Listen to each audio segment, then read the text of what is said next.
question of whether political science really is a science takes me back to my undergraduate days, because that's what my hard science roommates would throw at me every day. And now, as a practicing political scientist, I have a firm belief that political science research tools really do help us make sense of what happens, and that the seeming chaos of politics is quite understandable and often quite explainable. And what we're trying to do with the boxes on political science research in the textbook is demonstrate that principle. Rather than simply arguing to students that political science is irrelevant, we're going to actually show them how practicing political scientists work to make sense of politics and to answer important questions about American politics.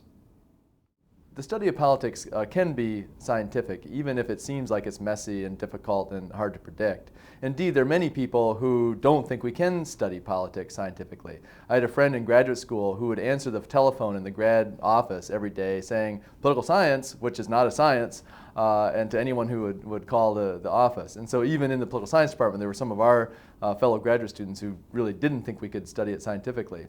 But clearly we can. And the way that we study politics scientifically is by applying the methods of natural science, of hypothesis testing, collecting data, testing alternative explanations for different arguments, and trying to come up with a causal theory of why something happens, much in the way that the natural sciences do. And so even if our topics of study and our subjects of study are more complicated than, say, an atom in terms of its predictability, we can study them systematically by really trying to get at the core of what makes them tick.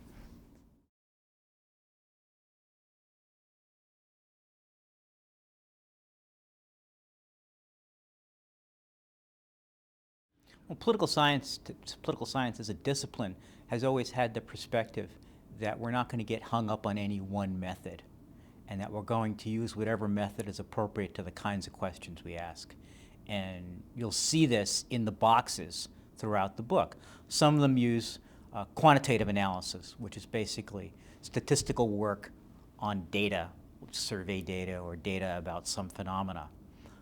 There are other political scientists who base their research on experiments, where we try and recreate a substantive situation in the lab and see how people react inside it. Others do case studies where they focus on one event and try to understand why things happen in that event. And finally, there are people whose work is more normative and who ask not just what happened, but what would be the good thing to happen? What are the advantages and disadvantages based on some normative rules about a particular outcome? So when political scientists try to get at that messy world of politics, there are different approaches they use to try to test their ideas and test their theories. One of the most common would be a statistical analysis of large data sets. And this kind of approach is useful when you have readily available information on a large number of actors. So if you're studying electoral behavior or, say, roll call voting in Congress, where you have 435 people in the House and 100 people in the Senate, and there are thousands of roll call votes over a period of Congresses, you have a lot of data you can use to then try to systematically explain what is causing what. So is it political parties that are influencing behavior? Is it more the interests of the constituents in the district that's explaining behavior? We can get measures for all of those different factors that try to influence what members of Congress are doing and control for those, and try to then come up with an explanation for what really is driving a congressional outcome. So when you have large numbers of things that you're observing, a statistical approach can make sense. But there are other cases where you may not be able to have the information in large quantities. And there, if you're especially trying to explain some specific historical event, or maybe studying the presidency where you only have one president at a time rather than large numbers, and it's what in political science we call the small n problem. We don't have enough cases to study with large data sets. Then a case study approach is often more useful, where there you'd be using more historical archival research, looking at the memos the president wrote and the advisors, telling the president what to do. If it's a contemporary topic, you could then use interviews where you'd actually interview the actors and ask them about the motivations of the people who are involved in a given decision. And you can still systematically test different ideas, but you're doing it through a different method, through an in-depth case study. Case studies also can be useful for trying to get at a causal mechanism. So what is it that really is driving the motivations of the people? And in some cases, just talking to them, interviewing them can help you understand that causal process in a way that maybe couldn't be uncovered by a correlational analysis of using different larger data sets. And so case studies can be a useful complement to a statistical analysis in that way as well. But a third approach also then are experimental approaches, where what political science is trying to do in almost every instance is to explain something. And so to explain something, you have to control for other explanations. Well, in a statistical approach, you do that through statistics, that you get a variable, you measure it, you put it into a statistical model, and that way you can control for that alternative explanation. Well, a better way when you can do it, because you can really control for other explanations, would be an experimental approach, where you are in a lab and you can control the outside world by holding it outside your experiment, and then you can you can change the experimental thing you're interested in and have one group exposed to that stimulus and the other group not, and you can see if it has an effect. And so it gives you a much more controlled environment to see if your theory is working out the way that you think it will. And so that can be useful in some contexts as well. And then finally, there's some bigger picture questions, big normative questions of right and wrong, good and bad, that really are best investigated perhaps through just normative theoretical approaches that ask these questions that have been asked since the time of the ancient Greeks of what is the proper role of government? How are interests best represented in the political system? What is an equitable or just distribution of wealth and resources in a society? What about sort of income inequality and growth? How are those affecting the political system? So those are all questions that are often at least partly best investigated through these normative approaches to studying politics.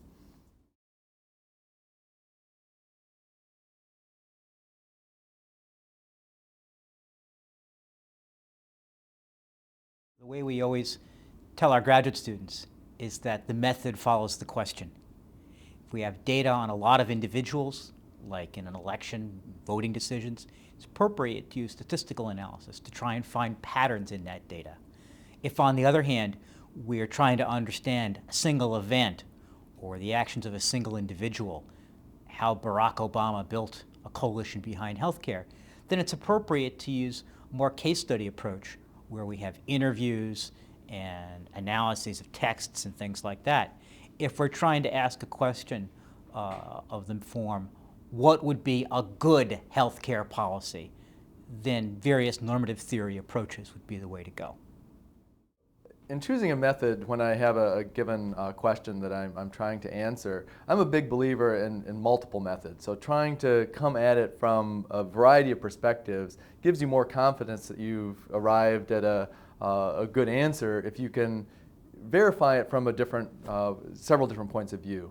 And so one thing, for example, in my work when I will decide what method to use would be what part of the question could best be answered by some technique. So to use just one example from my work on race and representation, one of the things I was interested in there was the running for political office for the U.S. House. The racial composition of the candidate pool running for office can have a big impact on the kind of representation that is produced in that district. And when you have a different mix of white and black candidates running in a pool, you have a different kind of representation that comes out at the end.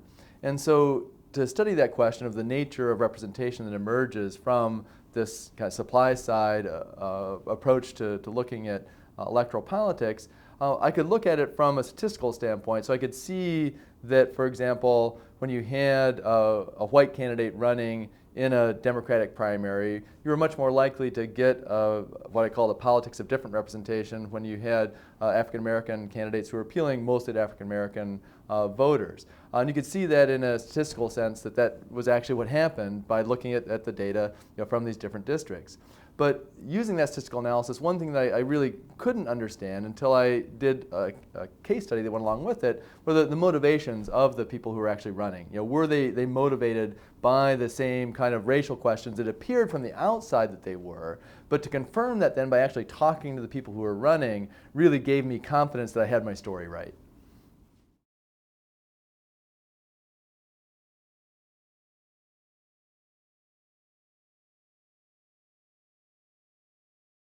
Well, one thing in doing a big project, like looking at racial representation in Congress, there are a lot of different steps you go through in doing a big project like this in terms of your research method.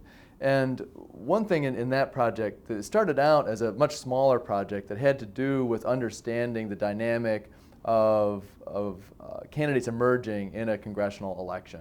And it was from that study that the bigger questions presented themselves about how racial interests are represented in congressional politics. And it was through this smaller study of candidate emergence then that I became interested in the big questions of racial representation.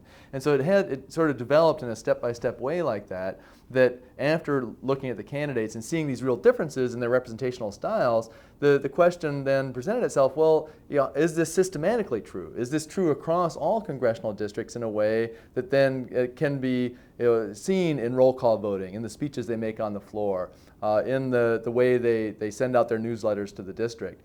And so in doing this broader research then, my research assistants and I coded thousands of speeches that they made and the newspaper stories in their districts and looked at their roll call votes to see how they differed across the styles of representation. And so there was a lot of collecting of this large data set to look at different aspects of representation from their behavior on the floor, in committees, in the speeches they made, but also then how they represent their constituents back in the district. And so there were many sort of discrete steps in that process, all involving different kinds of data, but each one of them related to this bigger question of how racial interests are represented in Congress.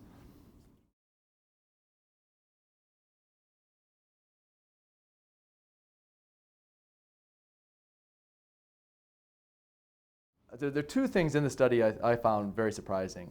The first one was one that was kind of set up for me by Sandra Day O'Connor and the Supreme Court. And it was kind of the conventional wisdom that she threw out there with the landmark decision, Shaw versus Reno in 1993, where in that decision, Sandra Day O'Connor, in the majority opinion, said that black majority districts are evidence of and remind us of political apartheid, that it's the separation of the races, and it's evidence that black representatives are ignoring white voters, and that race is polarizing the electorate in a way that is unhealthy for democratic politics. I think that was the conventional wisdom at the time, that most people saw those districts in that fashion, that these were a polarizing force in politics because they were separating people based on race, and that was wrong. And that was the approach the Supreme Court was taking.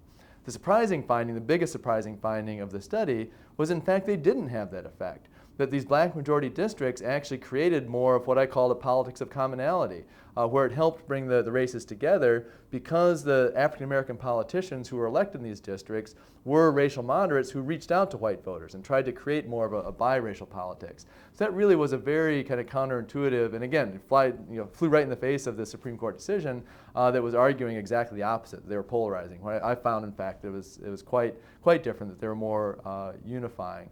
I guess the second thing, too, that was somewhat surprising was the extent to which, in many of the interviews I did, race was obviously important, but yet members of Congress all tried to downplay it, including African American members, including the white members I interviewed and their staff. They all would try to have more of a non-racial or biracial approach to how they talked about politics. Even if it was obvious that race mattered in an important way, they were trying to ignore it and pretend that it wasn't there. And that was somewhat surprising to me, that it seemed to me that they would have recognized more the importance of race that actually was, again, quite evident.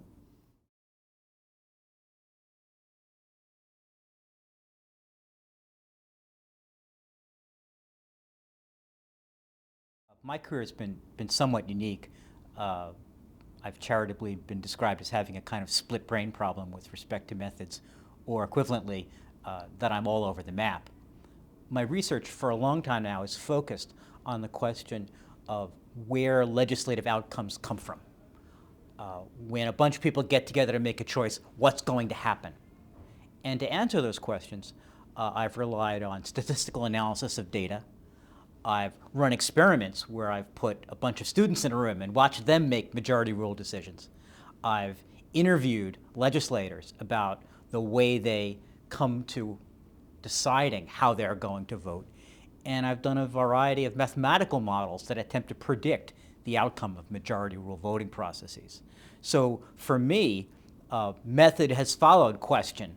But what I've really tried to do is bring a bunch of different methods to bear on the same question, with the idea of seeing if they're giving us similar answers, which would therefore strengthen our conclusions.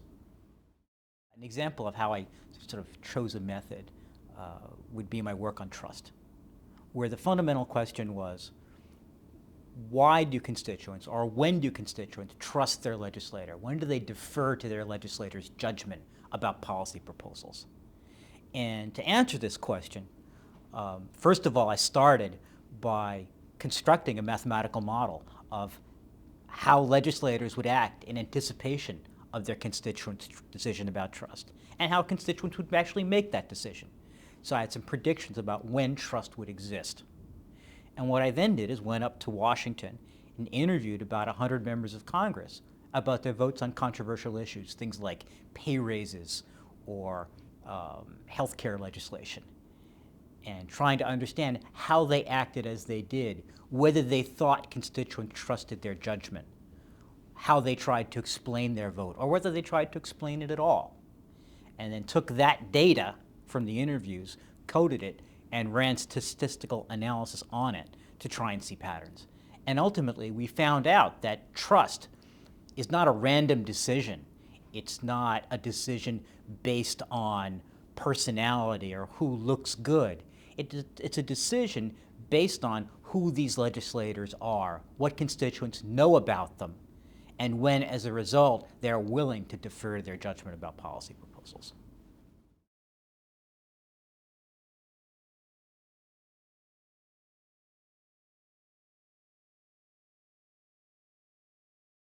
One of the biggest surprises was when I started to figure out what personal characteristics of legislators generated trust.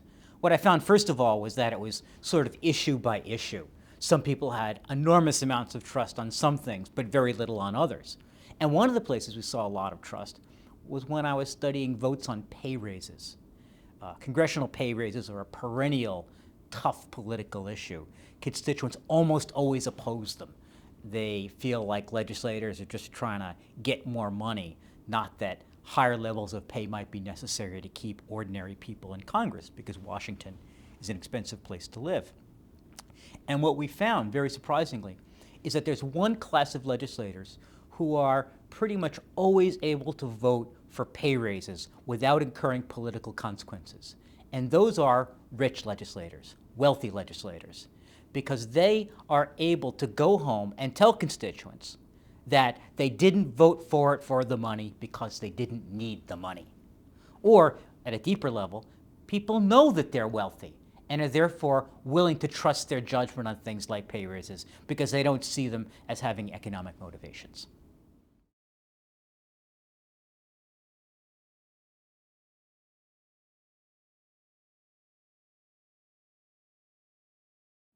The relevance of my research, the research on trust, for understanding contemporary politics, lies in giving people a different explanation for something they all complain about.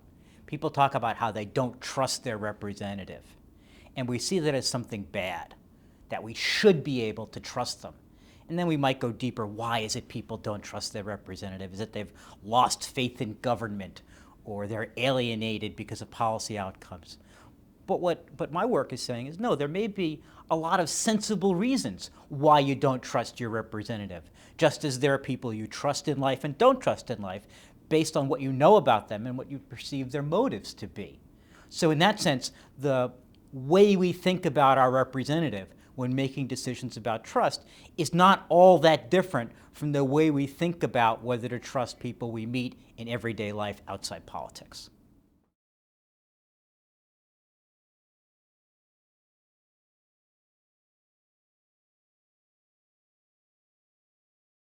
Well, I see two real advantages to understanding some methods in political science. One is, in classes, you can begin to understand that your professors are not talking off their fingertips. They're not just making arguments, that there's evidence behind what they're saying. The second thing is, when we're listening to politicians or reading coverage of politics in the media, we could ask the question, what information are they basing this conclusion on? And do I find their method of arriving at the conclusion compelling, which is as important as the substance of what they're saying? And I think that we see both of those things as a priority in what we're trying to show in these boxes. One of the important reasons for doing these boxes on what political scientists do and political science research is to help our students get a better understanding of research methods and how to use that understanding in their everyday life. So an example would be if you're looking at a public opinion poll and you see a public opinion poll that is telling you certain things about what the American public thinks. If you have an understanding of how that poll is done and what a random statistical sample looks like and what a confidence interval is and how big a sample you need to say something of confidence about what the American public thinks, you'll be a much better consumer of a public opinion poll. And that's a relatively small example. But on a bigger level, I think it will help our students be able to sort out the kinds of political arguments that are made sometimes without having a strong foundation in fact and evidence. That these boxes should help our students understand how we know what we know and how people can make legitimate claims about political knowledge. And that if someone is just spewing information that's not rooted in some kind of foundation of social scientific research, that's not going to be as compelling as if someone can actually give some real evidence based on a study that is rooted in some hard research. And so I think if students have that understanding of how we know what we know and the basis for knowledge, that will help them be better consumers of political information.